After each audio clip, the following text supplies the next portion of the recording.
Bueno, pues hoy vamos a comenzar la 19ª edición de la jornada de SLCen sobre software libre, cultura emprendedora y nuevas tecnologías. Ya lo hacemos y volvemos a hacerlo todo presencial, a excepción de esta charla, que bueno, le hemos sacado un hueco de su tiempo a nuestro amigo Fran, que ahora lo presentará Juan Borrás, que ha sido el que nos ha puesto en contacto con él. Y la charla, pues como tenéis todo en el programa, va sobre desarrollo de aplicaciones móviles con Kotlin multiplataforma. Muchas gracias, Fran, por estar con nosotros y dedicarnos aquí un rato y amenizarnos con ese conocimiento tan interesante sobre Kotlin. Un placer estar aquí. Le doy el paso a Juan Borrás para que haga la presentación de manera formal. ¿De acuerdo? Buenos días a todos. Soy Juan. Yo a Fran lo ciberconozco hace muchos años, porque tenemos compañeros comunes de cuando yo trabajaba en la empresa privada. Fran entró en Telefónica I+D en el área de investigación y desarrollo salud en Granada en el año 2011 y yo ya llevaba de profe un par de años, pero hemos estado en el mismo grupo con Agustín, Antonio, José y otra gente. Y justo esta Navidad coincidimos y lo desvirtualicé, ¿no? Delante de un chuletón allí en Granada con una botella de vino tinto buena y ya estuvimos hablando y de la propuesta de que contase algo, etcétera. Y él accedió, estuvimos hablando de lo que había hecho, me pareció muy interesante, y ya le pasé el contacto a Isabel y nada, espero que os guste, disfrutéis y Fran, cuando te vea de nuevo, pues ya te doy la chapa delante de otro chuletón y otra botella de vino, como tiene que ser. Es lo que te iba a decir. Sin chuletón no nos vemos. Tiene que haber chuletón por medio. Pues nada, Fran, comienza cuando quieras y yo me voy a apuntar a ese chuletón, ¿vale? Iré con Juan. Perfecto. Todo el mundo está bien recibido. Voy a hacer una prueba a ver si veis bien mi pantalla. Porque no se oye, Juan. ¿No me oís? Vale, a mí sí me oís. Vale, es que ahora cuando ponga la presentación yo dejo de veros, por lo que cualquier cosa abrir el micro y decir lo que sea, ¿vale? Porque con la presentación en Keynote dejo de veros. Ahora me decís si veis mi pantalla, ¿vale? Creo que sí se debería de ver. ¿Me puede alguien confirmar que lo estáis viendo? Sí, correcto. Vale, perfecto. Se ve. Vale, perfecto. Pues bueno, nada, soy Fran. Ahora mismo estoy en un estado aquí desde Granada, estamos cerquita. Y nada, como ha comentado Isabel y como ha comentado Juan, vamos a hablar un poquito del desarrollo de aplicaciones móviles, en especial usando Kotlin multiplataforma, que creo que puede ser una tecnología interesante para que conozcáis. Si no recuerdo mal, creo que Isabel me comentó que trabajabais con Java, por lo que vamos a tener va a ser una charla muy, muy alto nivel para que podamos ver qué ventajas aporta, por qué puede ser interesante. Y nada, simplemente para que tengáis una herramienta más en el cinturón y podáis usarlo o al menos saber qué os puede aportar, qué limitaciones tiene en el futuro. Normalmente, bueno, el objetivo de esta charla, siempre me gusta empezar un poco con el objetivo para que sepáis de qué vamos a hablar. Va a ser eso, va a ser una pequeña introducción al desarrollo de aplicaciones móviles usando Kotlin multiplataforma. Con Kotlin multiplataforma se puede hacer también web, se puede hacer también escritorio, se puede hacer también servidor. Es decir, se podría tener un proyecto que cubriese desde el backend hasta todos los clientes de escritorio y las aplicaciones móviles. Pero en este caso nos vamos a centrar un poquito en aplicaciones móviles porque, bueno, creo que todos tenemos un móvil en el bolsillo, todos tenemos o bien un Android o bien un iPhone. Y es como la forma más rápida de poder experimentar qué nos aporta esta tecnología en nuestro día a día, ¿vale? Aunque ya me han presentado, pues bueno, como ha comentado Juan, no nos conocimos, pero sí trabajamos en la misma empresa en tiempos diferentes. Yo empecé en 2011 y bueno, desde entonces siempre he estado haciendo desarrollo móvil en estas compañías y trabajando como consultor para otras tantas. Siempre he estado haciendo móvil, como he dicho, Y he tenido la suerte que en la mitad de mi tiempo de carrera profesional he estado haciendo desarrollo para Android y la última mitad estoy haciendo desarrollo para iOS y he empezado también con el desarrollo multiplataforma. Entonces, tengo como un poco de visión acerca de qué hay a ambos lados del muro y así puedo tener una visión de cómo funciona el desarrollo multiplataforma. Antes de nada, no paro de repetir multiplataforma. ¿Qué es el desarrollo multiplataforma? Pues al final es poder crear aplicaciones de software que se puedan ejecutar en múltiples sistemas operativos o múltiples plataformas, ¿vale? Esto se consigue medianamente cuando hacemos aplicaciones Java, ¿no? Gracias a la Java Virtual Machine que pueden correr en distintos sistemas operativos, en distintas plataformas, pero a la hora de crear aplicaciones multiplataformas realmente que no corran usando el mismo lenguaje, sí que tenemos una serie de limitaciones. En la introducción de esta charla, en la pequeña descripción que había, siempre se ha intentado hacer esto. Es decir, y una forma en la que siempre se ha intentado compartir código ha sido usando, por ejemplo, C o C++. Problema, desde Java tienes que usar Java Native Interface, desde Objective-C, Swift, tienes que hacer también una serie de bridging y no es cómoda. La experiencia de desarrollo no es cómoda y no aporta las ventajas que vamos a ver más adelante acerca de por qué es interesante poder hacer esto y qué os puede aportar. Como contraposición al desarrollo multiplataforma, realmente, ¿cuál es el desarrollo sin multiplataforma? ¿No? Es el desarrollado. No me gusta llamarlo normal, porque al final normal es una medida estadística, pero normalmente lo que se suele hacer es, pues en aplicaciones móviles tienes tantos proyectos como plataformas quieras cubrir. Ahora principalmente se han quedado solamente 2, pero sí recuerdo, por ejemplo, cuando me uní al equipo de 20, que tenemos aplicación de Android, de Windows Phone, de BlackBerry, de iOS, ¿no? Entonces, eran proyectos totalmente distintos, totalmente aislados, en los que, no en todos los casos, pero en casi todos los casos, siempre son lenguajes diferentes de programación, por lo tanto, no puede haber un flujo de ingenieros y de conocimiento de un lado a otro porque es un lenguaje diferente. Y luego tiene aparte también una serie de inconvenientes o de características, que es, por ejemplo, pues 2 aplicaciones que hacen lo mismo, que consumen unos servicios de backend de la misma forma, ese código hay que implementarlo 2 veces para que haga lo mismo usando 2 lenguajes diferentes y posiblemente incluso con 2 stack tecnológicos diferentes. Pero al final el código que quieres es que haga lo mismo, es hacer una petición a un servicio REST, por ejemplo, o a unos WebSockets, o lo que sea. Un poco el ejemplo de backend, ¿no? Porque es como la forma más fácil de visualizarlo, ¿no? Al final es la forma más sencilla de obtener información, la que todos estamos relativamente familiarizados con ella. Pues bueno, si tenemos un proyecto que no usamos multiplataforma, nos implica tener esa duplicidad de código. Pero ya no es solamente el código del backend, porque al final el código del backend se puede autogenerar con OpenAPI y con otra serie de tecnologías. El problema es que tenemos que duplicar también la lógica de negocio, que esa es la parte más crítica. Duplicar la lógica de negocio, corremos siempre el riesgo de que la lógica de negocio no sea igual en ambas plataformas. A mí me ha pasado un montón de casos, cuando 2 clientes móviles se comportan de forma diferente, no saber cuál es el que está haciendo la tarea correcta. Porque al final, al tener 2 implementaciones diferentes, está claro que una de las 2 no está bien, pero no sabes decir cuál es. Entonces tienes que ver cuál es la que está bien, investigar y unificar la otra plataforma para que se comporte de la misma forma. Para mí esa es la mayor limitación que tenemos. La lógica de negocio puede ser una lógica sencilla, es decir, y no puede ser tanto problema. Por ejemplo, una aplicación que simplemente descarga datos de Internet y muestra un listado de, no sé, un feed de sitios, por ejemplo, no suele tener problemas.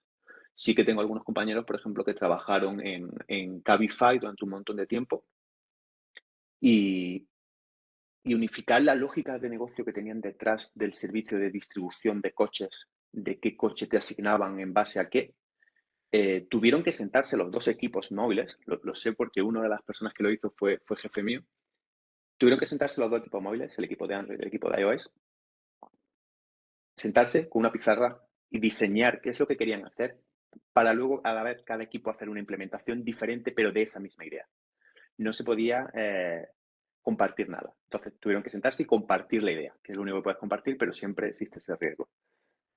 Entonces, ¿qué es lo que nos aporta la tecnología multiplataforma al final? Nos permite poder unificar parte del código que tenemos, parte del proyecto, dentro de un solo proyecto o un solo módulo, de forma que se pueda reutilizar al máximo. Más adelante veremos qué beneficios extra nos aporta esta tecnología. Entonces, al final, bueno, en este caso, como estamos hablando de tecnología multiplataforma mobile, sería un poco eso, intentar coger todo lo que se pueda coger de Android, todo lo que podamos coger del código de iOS. Android, aparte de poder programarse con Java, se puede programar con Kotlin, que ya es el lenguaje oficial soportado por Google. Y en iOS antiguamente se hacía, bueno, antiguamente y se puede hacer actualmente también con Objective-C, que fue uno de los primeros lenguajes orientados a objetos, un lenguaje bastante antiguo, o Swift, que es un lenguaje que tiene como unos, no sé si son 10 años o así, que es el lenguaje que principalmente se suele utilizar. Pero como veis, no comparten absolutamente nada y entonces tenemos que ver cómo se podría hacer. Aunque ya he enumerado parte de las ventajas que nos aporta tener un sistema en el que podamos usar la multiplataforma, ¿qué nos aporta? Pues, lo comentaba antes, poder reducir código y centralizar la lógica de negocio. Para mí esa es una de las características fundamentales y la principal ventaja. Por ejemplo, en el último proyecto en el que he estado trabajando en la empresa blockchain.com, durante un año estuvimos haciendo una migración a Kotlin multiplataforma y se redujeron la cantidad de bugs en un 40%. Porque teníamos un solo sitio en el que teníamos toda la lógica de negocio, toda la lógica de acceso a red, todo el control del WebSocket, en una aplicación que era bastante intensiva de red, en la que toda la información, o la mayoría de la información entraba por WebSocket, y teníamos al principio un montón de problemas de funcionamiento cuando cada plataforma estaba aislada. Al conseguir unificarlo, unificamos los problemas, pero también unificamos las soluciones, ¿no? Entonces, al final es viendo la tirada a largo plazo que te aporta esta tecnología, la sensación que tienes cuando te das cuenta que hay algo que no está funcionando y lo arreglas en un sitio y todos los clientes móviles se benefician de esa ventaja y no tener que duplicar ese arreglo con otro lenguaje, posiblemente con otra arquitectura de software, con otro set de abstracciones, aumenta la velocidad, como veremos más adelante, ¿no? Ya lo he comentado, se homogeneizan las abstracciones. Al poder compartir código, ese código solamente tiene un diseño, tiene una arquitectura, tiene esa implementación y entonces no tienes diferentes tecnologías. Por ejemplo, nosotros muchas veces nos ha pasado que dentro del equipo móvil, cualquiera de las empresas en las que he estado, en la que dependiendo de si estabas haciendo una aplicación para Android o una aplicación para iOS, utilizabas una arquitectura u otra. Esto nos lleva a que se dificulta incluso el flujo de conocimiento dentro del propio equipo de desarrollo móvil porque no tenemos al final un lenguaje común, no tenemos una serie de componentes comunes, aunque no sea multiplataforma, pero el hecho de tener todas arquitecturas diferentes hace que no podamos compartir o discutir sobre soluciones, ya que son proyectos totalmente aislados, tanto, llamémoslo físicamente en el código, como intelectualmente a nivel de las ideas, ¿no? Al tenerlo en multiplataforma nos permite tener una sola arquitectura en el código que se comparte. Por lo tanto, cuanto más código compartas, mayor cantidad de abstracciones va a tener unificadas y por lo tanto va a ser mucho más fácil discutir sobre esto. Todas estas ventajas que he enumerado al final se reducen en una menor cantidad de bugs, ¿no? Es lo que comentaba antes.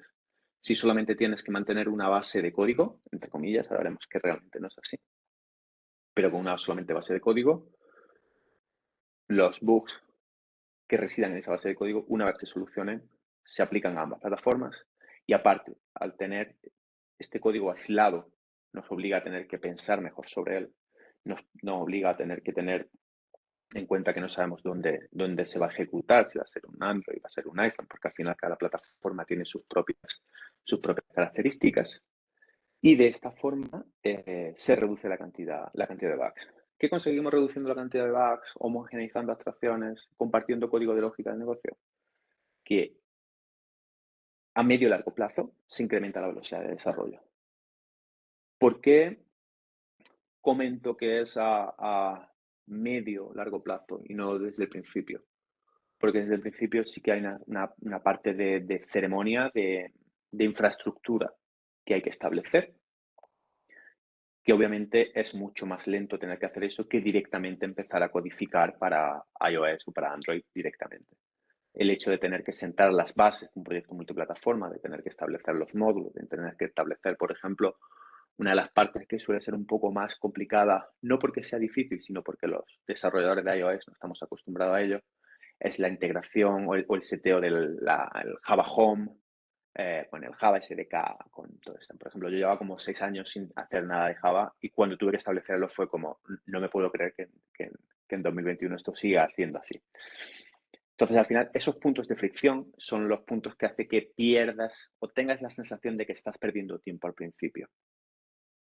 Realmente no estás siendo todo lo productivo a nivel de desarrollo de producto per se en ese momento, pero sí que está estableciendo una base que te va a permitir coger velocidad y sobre todo va a poder segregar la distribución de trabajo entre los equipos. Va a poder tener una parte del equipo que va a estar desarrollando lo que es código core al negocio, que va a estar desarrollando lo que es la lógica de cómo se tiene que comportar cierto producto bajo ciertas condiciones, y por otro lado va a poder estar desarrollando la interfaz de usuario y al final conectar esas piezas.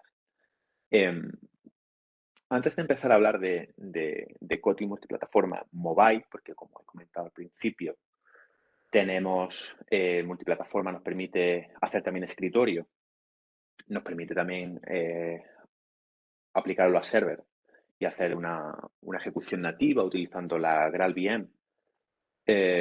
Kotlin multiplataforma no es la primera vez que se intenta hacer esto. Esto se va intentando hacer desde el principio de los tiempos, sobre todo por eso, ¿no? Por la serie de ventajas que he enumerado. No son ventajas específicas de Kotlin multiplataforma, son ventajas del desarrollo multiplataforma.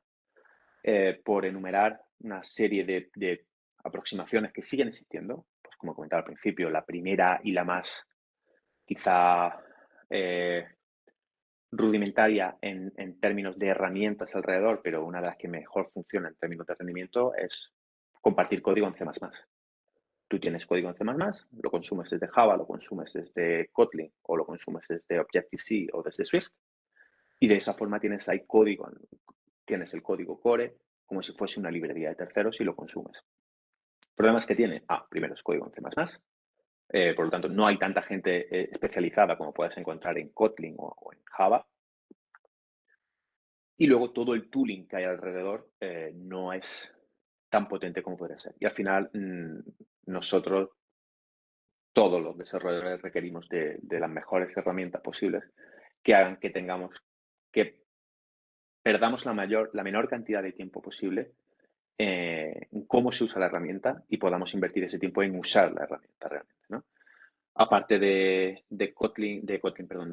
compartir código con C, está el otro extremo, que sería, por ejemplo, usar tecnologías como React Native, en el que programas todo el código compartido en JavaScript o TypeScript y te permite compartir código de esa forma.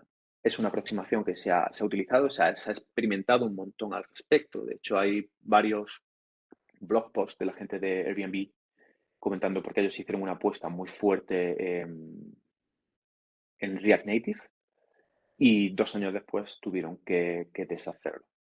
Principalmente porque React Native tiene un problema y es que para acceder a ciertas características de los SDK de tus dispositivos requieres de código de terceros o código que tienes que hacer tú, que está totalmente fuera de tu negocio. Me invento el ejemplo, pero imagínate que para acceder a la cámara, para poder hacer una foto, necesitas una librería de terceros, que corres el riesgo de que tenga bugs, de que tenga problemas de seguridad, de que se te preque. O tienes que implementar tú una librería de acceso a la cámara de fotos. Supongo que la cámara de fotos sí que tiene acceso. Yo React Native no lo he usado y quiero intentar así el resto de... Tengo la suerte de que en 10 años de trabajo no he tenido que picar una línea de JavaScript y espero que siga siendo así. Pero sí que te permite, no tienes un ecosistema alrededor de tantas cosas que te permita descansar en ella. Luego ha habido otra serie de aproximaciones como el Marmalade SDK, que se utiliza bastante en el mundo de juegos. Y últimamente se está utilizando bastante WebAssembly, que sí que puede ser una aproximación bastante interesante porque comparte muchas de las ventajas que vamos a ver que tenemos con Kotlin multiplataforma mobile. Al final, ¿qué es lo que nos permite ver un poco? Aquí en la siguiente slide vemos una imagen que he robado de la página de Kotlin multiplataforma. Al final os dejaré un código QR que lo podréis coger con el teléfono, que os llevará a la página de Kotlin multiplataforma por si queréis indagar un poco. Lo que nos permite Kotlin multiplataforma y la parte que a mí me parece más interesante es que todo el código que tienes compartido puede ser tu código core, el código de negocio, que es el código más importante, que es el código sobre el que descansa tu negocio. Y además te permite una serie de abstracciones con un mecanismo que lo llaman Expect and Actual, poder abstraerte de en qué plataforma estás corriendo y simplemente acceder a esa implementación específica dada la tecnología con la que estés. Pero como veis, hay como dos capas. Está la capa shared y la capa native. La capa native lo que nos permite es hacer, por ejemplo, la interfaz de usuario de forma nativa. Hacer la interfaz de usuario de forma nativa nos permite ofrecer la mejor experiencia de usuario posible. Que aparte creo que en dispositivos móviles es muy importante porque es algo que siempre es importante la experiencia de usuario. Pero en el dispositivo móvil es aún más porque es algo que tocas con tus manos. Entonces, si no recibes feedback de forma inmediata, da la sensación de que hay algo que está mal, de que hay algo que está roto. Con el ordenador ocurre también, ¿no? Con tu portátil ocurre, pero como realmente tienes un proxy de interacción, ¿no? Tienes el teclado, tienes el ratón. Entonces, sí que hay cierta tolerancia a que no funcione todo de forma, digamos, natural. Pero los dispositivos móviles sí que, por ejemplo, no hay una sensación más desagradable, creo que todos estamos de acuerdo en esto, cuando intentas hacer el scroll en una lista y la lista tironea, la lista tiene tironcitos. Eso es porque realmente se está ejecutando código que no es de UI en el hilo de UI y tiene que repartir los ciclos de pintado con código que no tiene nada que ver con el pintado y por eso ocurre. Si al final tú la interfaz de usuario la desarrollas con una capa que no es nativa, estás metiendo algo entre medias que no tendría por qué estar ahí. Entonces, el hecho de tú poder hacer una capa de usuario, una capa de interfaz de usuario, perdón, de forma nativa, te va a permitir tener una interfaz que responda perfectamente, ¿no? Creo que si los números no me bailan, para poder tener una frecuencia de refresco interesante, deberías de poder pintar fotogramas cada 16 milisegundos. De ahí que sea tan importante que todo el código que no sea de UI esté fuera del hilo de UI y de esta forma tú tienes control total, ¿no? Por enumerar un poco las ventajas que tenemos realmente. Por cierto, si hay alguien que tenga alguna duda, que quiera comentar algo, por favor decirlo porque no os veo ninguno, ¿vale? Vale, pues ¿qué ventaja nos aporta el desarrollo de multiplataforma usando Kotlin? Bien, yo creo que la primera ventaja que tenemos es el uso de Kotlin. Como comentaba al principio, si habéis estado usando Java, Kotlin es como debería de ser Java en 2023. Es un lenguaje de programación que creó el equipo de JetBrains en Rusia. De hecho, Kotlin es el nombre de una isla que veían desde la oficina. Y es un lenguaje que corre sobre la Java Virtual Machine, aunque puede correr sobre más sitios, de ahí que tengamos de multiplataforma. Es totalmente interoperable con Java, pero sí que reduce un montón la cantidad de código que hay que escribir para poder hacer lo mismo. Y luego aparte tiene una serie de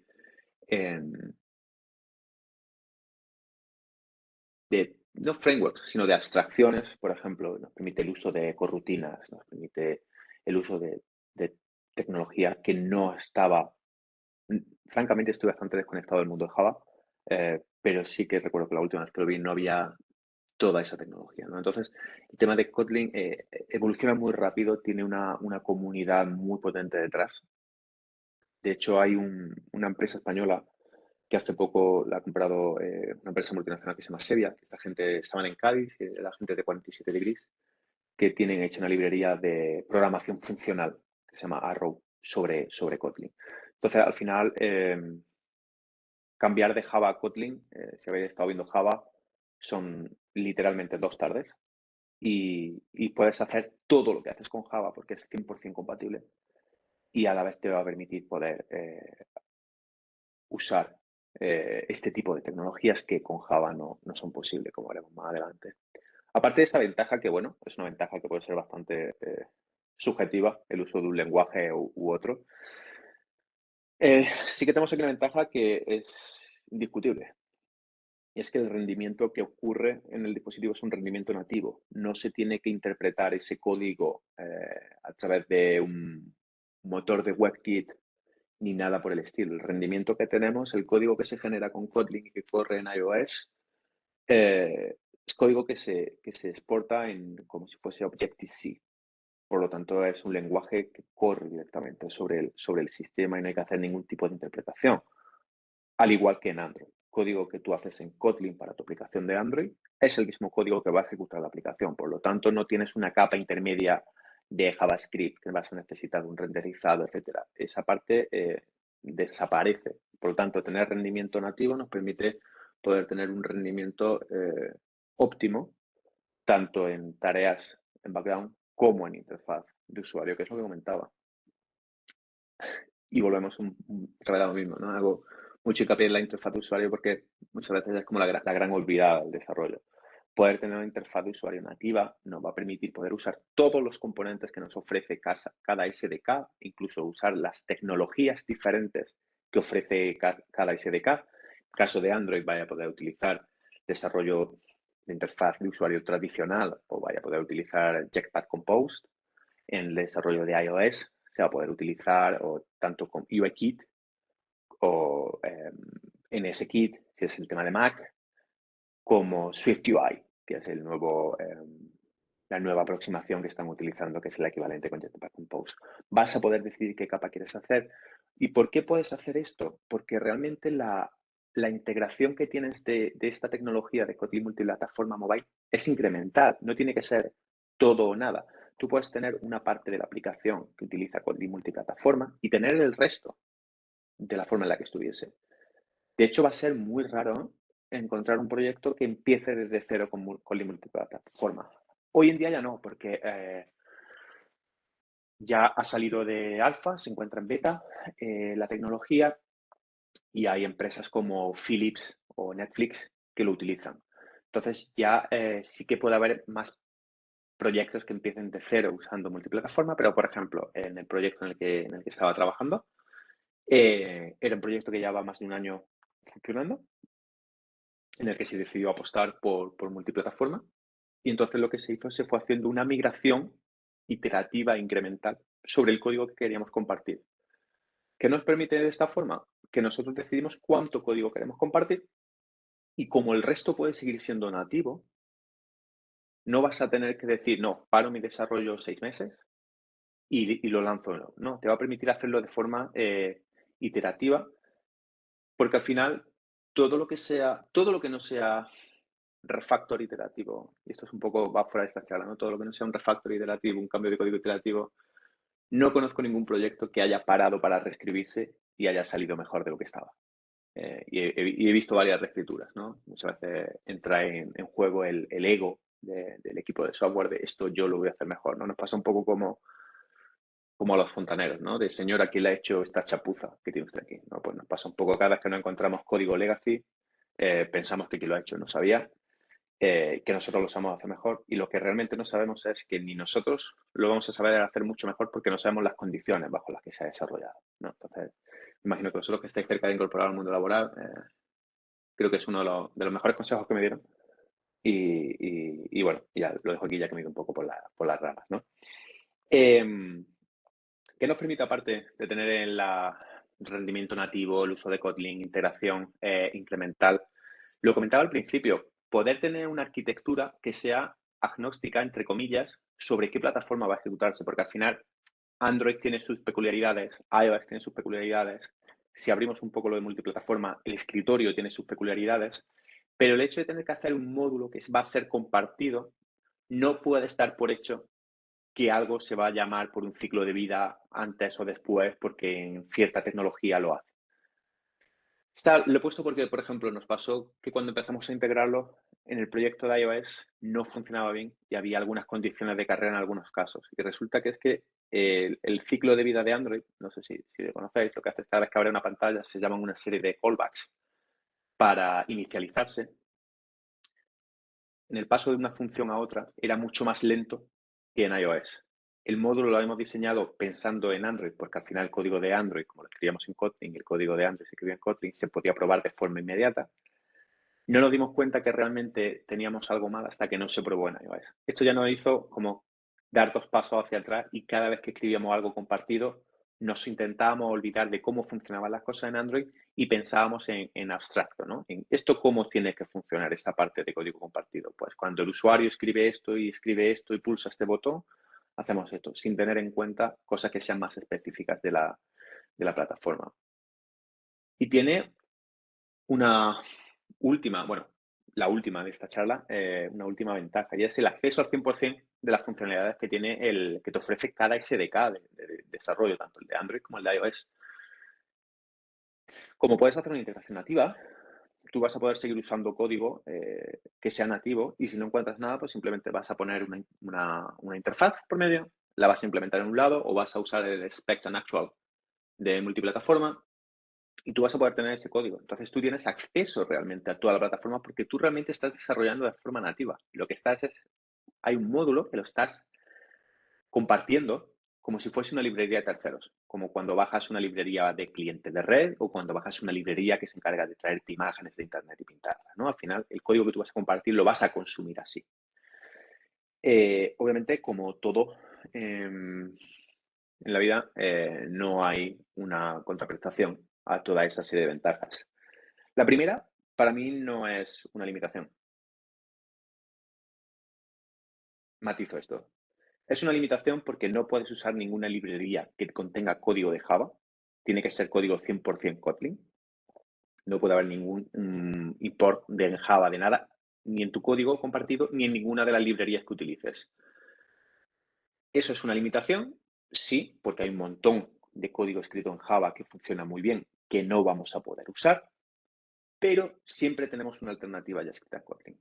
Por ejemplo, para el cliente de API, pues en vez de poder utilizar alternativas que había en Android como Retrofit o creo que será la más potente que había, bueno, vamos a tener que utilizar Ktor, que es una que es 100% Kotlin. Para el uso de algo muy específico de tu negocio, por ejemplo, a nosotros nos pasaba que las librerías de alta precisión de números, porque el proyecto en el que usamos esta tecnología era para blockchain.com una aplicación de trading de criptomonedas, necesitábamos alta precisión de números.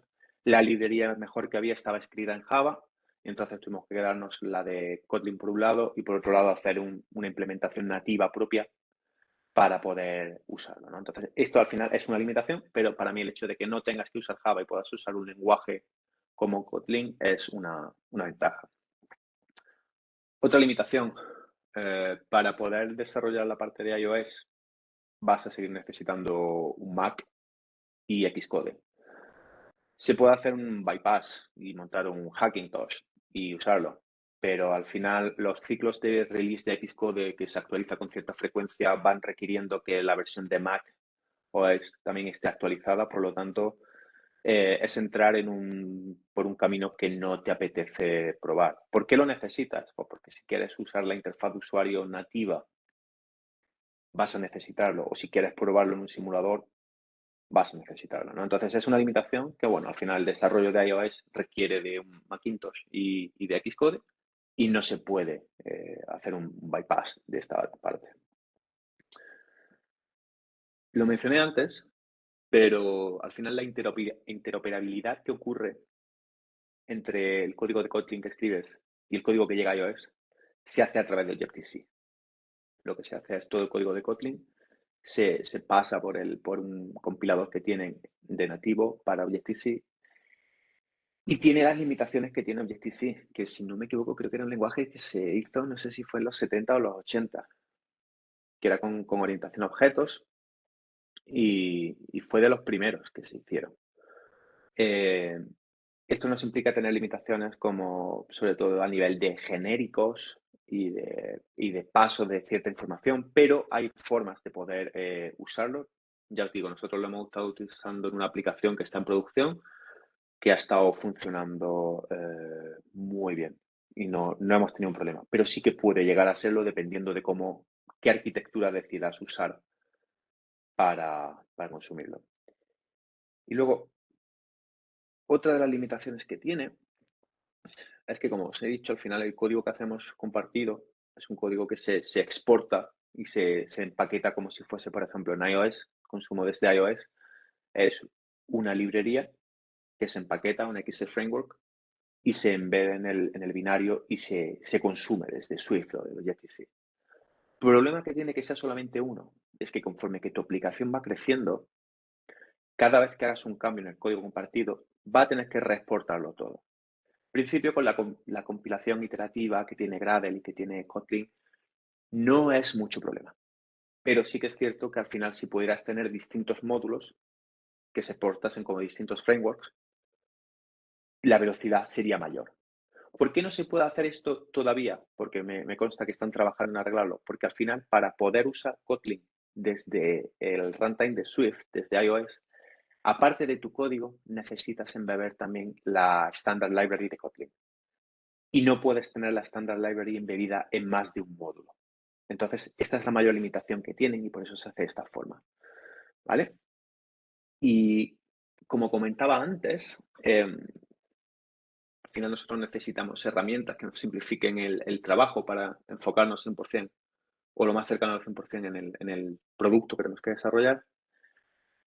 Poder poner puntos de ruptura y poder hacer debug empezar a hacer debug en Xcode y poder terminar viendo código compartido escrito en Kotlin, no tiene la mejor experiencia del mundo, ¿vale? Esto lo comento porque sobre todo yo que trabajo principalmente con iOS y me dedicaba a integrar código que iban haciendo mis compañeros, aunque código yo también cambiaba, pero código hacían mis compañeros, al final lo que te obliga es a cambiar un poco la forma de aproximar los problemas. Y entonces, aunque se podía hacer debug, había que instalar un plugin en Xcode que no, cada vez que actualizas Xcode te obliga a reinstalarlo, requiere algo de configuración del proyecto. Al final lo que hacía era cuando había algo que no funcionaba, me iba a la parte de código compartido y hacía tests automáticos para intentar reproducir ese escenario y ver qué es lo que estaba pasando, ¿no? Y si no, pues bueno, al final siempre tienes lo de poder hacer un print a consola y ver lo que va pasando. Se puede hacer debug, funcionan los breakpoints, pero muchas veces es, como dicen, ¿no?, más caro el collar que el perro. Entonces, en este caso es algo que sé que se terminará puliendo, pero ahora mismo no funciona bien. Y bueno, una serie de consejos después de estar usando esta tecnología durante más de un año en producción. Por si os apetece probarlo, que os lo recomiendo si tenéis curiosidad, porque abre la puerta a poder hacer una aplicación que corra, pues lo que os digo, si tenéis un Android, pues que corra en un Android. Y en vez de utilizar multiplataforma mobile, utilizáis multiplataforma, la misma aplicación que corra en el escritorio. Da igual que en el escritorio uses Linux, Windows, Mac. Y es bastante interesante. El primer consejo es intentar tener todo compartido, excepto la UI. ¿Por qué digo esto? Porque cuanto más código compartas, es más grande el sitio en el que es más pequeño el sitio en el que puedes tener bugs, ¿no? Es un poco a la inversa. Si tú solamente compartes, por ejemplo, el acceso a red, pero tu lógica de negocio no la compartes con multiplataforma, al final puedes tener bugs en la lógica multiplataforma, en la lógica de negocio.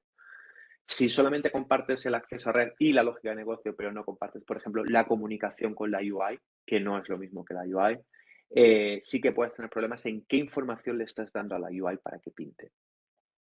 Nosotros la mejor aproximación que encontramos en este proyecto Fue utilizando un patrón, una arquitectura que es MVI, Model View Intent, que propone Google para Android, en la que realmente es lo llaman Unidirectional Data Flow, y ocurre lo siguiente: tú tienes tu capa de UI, en la capa de UI vas a modelar todos los eventos que puede provocar el usuario, escribe aquí, toca allí, esos eventos se los vas a pasar a un modelo que tienes, que ese modelo internamente va a tener un estado que representa el estado per se de esa funcionalidad, que a su vez va a mapearse a un estado visual, a un view state, que va a ser la información que tú le vas a dar de vuelta a la UI para que la UI la coja y la pinte. Nosotros compartíamos código de dos formas. Como teníamos un proyecto que que era legacy, es decir, que no había empezado de cero, todo lo que implementábamos nuevo lo implementábamos de esta forma. Entonces yo desde iOS solamente lo que hacía era al modelo que ya me estaba exportado con multiplataforma, le iba indicando los eventos de usuario. Ya ha hecho clic aquí, ha hecho tap allí, ha seleccionado este elemento, ha deseleccionado este elemento. Y por otro lado estaba escuchando cambios en el modelo de la vista. En base a estos cambios en el modelo de la vista, usando SwiftUI, renderizaba la UI de nuevo para actualizar esos cambios. En Android lo mismo, simplemente se quitaba la parte de SwiftUI y se utilizaba la implementación de la UI de Android. Pero teníamos hasta el view state compartido. ¿Esto qué nos proporciona? Que a la hora de comunicarnos de entre un mundo y otro, entre Kotlin y Swift en este caso, hace que sea mucho más sencillo, porque no tienes objetos complejos que representar. Al final nosotros lo que recibíamos era un objeto que tenía representado pues si este botón está activo o no está activo, si hay este texto escrito o no, si esta parte de la vista se ve o no se ve, que al final eran strings, números y booleanos, no había más. Entonces, de esta forma permite un montón hacer un bypass de esas limitaciones que tenemos de la interoperabilidad con el Objective-C, ¿vale? Obviamente, teniéndolo compartido de esta forma, nos obliga a tener todo el código asíncrono en el código compartido. Usando las corrutinas de Kotlin nos permitía tener ahí una gestión perfecta de la sincronía de cuándo había que atacar el API, si se hacían paralelos, si no se hacían paralelos, si mientras se hacía una escritura a disco. Todo eso estaba compartido, que son esas partes complejas que tienen puntos de fricción. Y nosotros simplemente desde la UI en ambas plataformas solamente nos dedicábamos a escuchar cambios en un objeto que representaba el estado visual de esa pantalla en ese momento. ¿Vale? Un último consejo del que no tengo slide. Os recomiendo que lo probéis.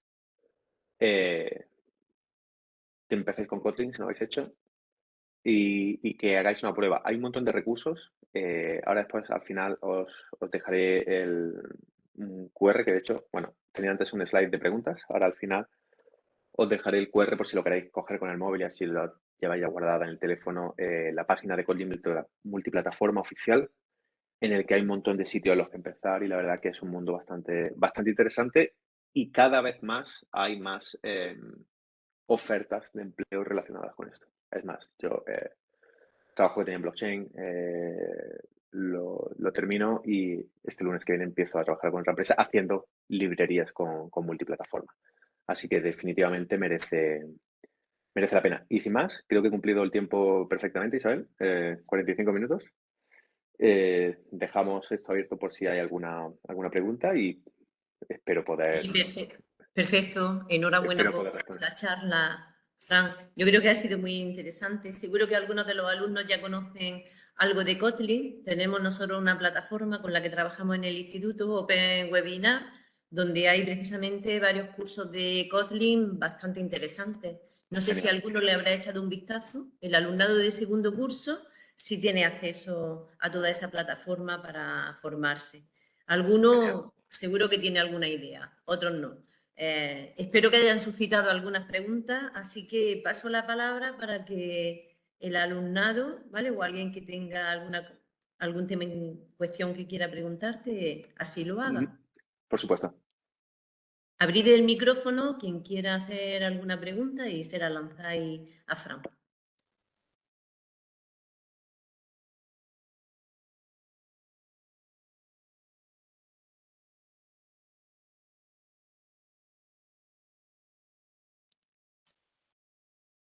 A ver, los de segundo de Dan. Bueno, si no hay nadie, me gustaría a mí formular una. Venga, pregunta. Bueno, soy Manu, compañero de ISA, ¿vale? Encantado, Fran. Me ha parecido Igualmente. muy interesante la disertación que ha hecho. Mira, cuando hablaba en la diapositiva que ponías que tenías en común toda la lógica de negocio, tanto para las interfaces de iOS como para la de Android, entiendo que estáis aplicando algún tipo de arquitectura limpia. Sí. Cuando haces eso, separar la lógica de negocio de lo que sería en sí los lenguajes que se emplean para el desarrollo de las interfaces. Pero, ¿qué aplicáis? ¿Alguna arquitectura hexagonal o estáis haciendo...? Sí, no, es muy buena pregunta, Manu. La verdad que utilizábamos, comentaba, MVI, que es Model View Intent, que es uno de los sabores de Clean Architecture, que al final segregábamos el código en las siguientes capas, ¿no? Teníamos la capa de UI, que al final esta sí que era específica para cada plataforma, por lo que comentaba. La capa de UI recibía dos tipos de objetos, realmente. Uno que era el view state, que era el estado de la representación visual del estado en plano, en un objeto que fuese string, boolean, enteros, objetos simples. Desde la UI enviábamos los intents, que era como se representaban las acciones de usuario, al modelo. El modelo internamente estaba compuesto por casos de uso, que a su vez los casos de uso tenían repositorios que eran los que al final estaban compuestos de las entidades que permitían hacer el acceso a los datos, ¿no? Pero toda esta capa, incluido el view state, estaba compartida. Lo único que hacíamos era la renderización de ese view state y el envío de eventos al modelo era lo único que teníamos específico de cada plataforma.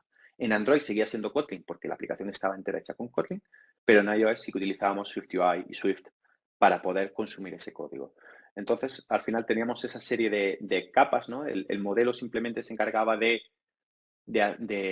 orquestar el acceso o el consumo de los distintos casos de uso que por detrás tenían repositorios de información, poder combinar todo eso junto con las acciones del usuario. Al final utilizamos una arquitectura en el modelo, la implementación es muy parecida a las de tipo Redux que existen de Unidirectional Data Flow, que es que entran los eventos del usuario y esos eventos del usuario junto con el estado del modelo actual generan un nuevo modelo, que este modelo a su vez cada vez que cambiaba lo que hacíamos era mapeábamos un nuevo view state que se enviaba de vuelta a la interfaz de usuario para que se renderizase. Entonces, toda la información siempre circulaba de la misma forma y teníamos en los modelos, solamente se encargaban de orquestar los distintos casos de uso, interactors que se estaban utilizando y a su vez cada uno de estos tenía su propia responsabilidad, ¿no? De cómo consumir qué repositorio, cómo orquestar la información entre esos distintos repositorios, de forma que tuviéramos eso, como tú has comentado antes, ¿no? Unas distintas capas que nos permitiesen hacerlo, pero todas a su vez estaban englobadas dentro de esta parte que se podría ver aquí como Business Logic y el núcleo. No sé si con esto he respondido a tu pregunta. Perfectamente, muchísimas gracias. Nada. Si me permitís y abuso, una segunda pregunta. Por mi parte no hay problema. Mira, cuando hablabas de que hacías ciertas partes de debuguear los errores y con esto se conseguía reducir hasta un 40% el número de bugs que ocurrían en los distintos desarrollos, ¿vosotros implementáis algún tipo de TDD, es decir, de desarrollo basado en proyectos? ¿O directamente, o no os recomiendas para estas plataformas? No sé, desde el punto de vista web, por ejemplo, nosotros, una de las cosas que se suele también, para evitar todo tipo de errores, es hacer las pruebas unitarias, desarrollar primero las pruebas unitarias para asegurarte que luego, por ejemplo, dependiendo del modelo con el que trabajas un modelo vista controlador o el MVI que estaba indicando que vosotros desarrolláis, para evitarte, en cierto modo, o asegurarte que tu código siempre va a estar funcionando y que no va a tener demasiados errores en el momento que tengas que añadir nuevos campos o nuevas funcionalidades. Claro, lo que pasó fue como comentaba antes, el proyecto en el que integramos esta tecnología era un proyecto que ya estaba avanzado y, por ejemplo, cuando empezamos no había test en ninguno de los dos proyectos, ni de Android ni de iOS. Fueron unos proyectos que el proyecto se externalizó, lo externalizó la compañía porque no tenía suficiente ingeniero en ese momento. Y cuando entramos, mi jefe y yo, y empezamos con esto, obviamente lo primero que hubo que hacer fue añadir test. Sobre todo, a todo lo nuevo que se escribía se hacía con test. No necesariamente lo hacíamos primero, es decir, no hacíamos lo del green, red, green del TDD, pero se añadían test. Se añadían test para poder, como tú comentas, acertar que el estado del código era el correcto. Pero, por ejemplo, la mayor cantidad de bugs que tuvimos fue en la integración de los WebSockets. Porque al principio eran eso, dos implementaciones totalmente diferentes, con dos conjuntos de abstracciones totalmente diferentes. Y estuvimos teniendo bugs en esa parte del código durante meses. Bugs del estilo de, es que cuando llevo 12 horas con la aplicación conectada, de repente dejo de recibir mensajes. Y no sabemos por qué. Que tampoco son escenarios excesivamente sencillos de reproducir con un test, ni unitario ni de integración.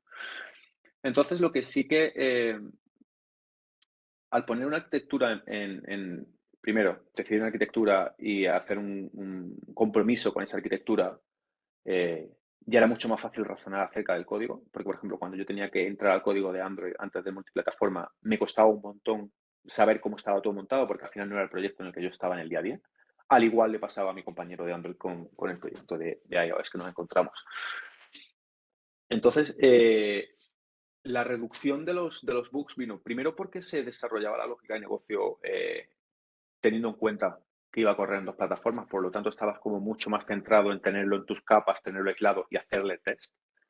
Y a los bugs que salían, porque siempre hay escenarios que no los tienes en mente cuando desarrollas, se podía hacer un test de forma muy sencilla y solucionarlo.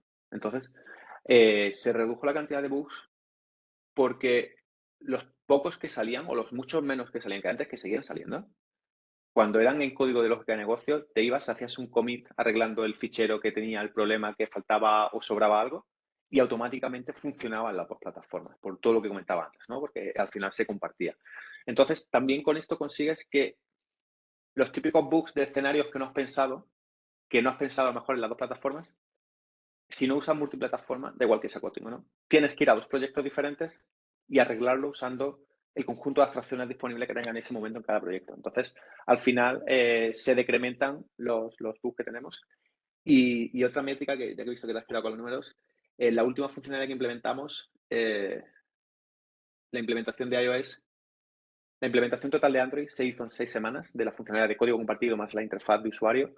La de iOS solamente llevó 2 semanas, porque ya estaba toda la parte compartida y fue simplemente coger y consumirlo. Por lo tanto, la empresa ahorró 4 semanas de desarrollo de iOS que se pudieron dedicar a otro desarrollo, ¿no? Entonces, esa es otra métrica que quizá también sea interesante tener en cuenta. Muy bien, muchísimas gracias. Nada, a ti.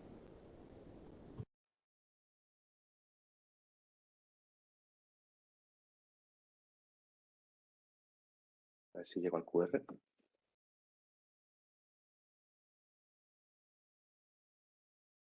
¿Tenéis alguna pregunta más para Fran?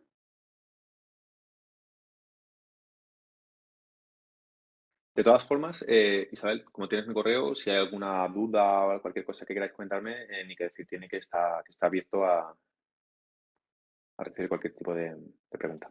Sí, perfecto. Te iba a comentar, bueno, Fran, aquí tenemos en el centro, aparte de la chapa, una taza, tenemos un diploma Ajá.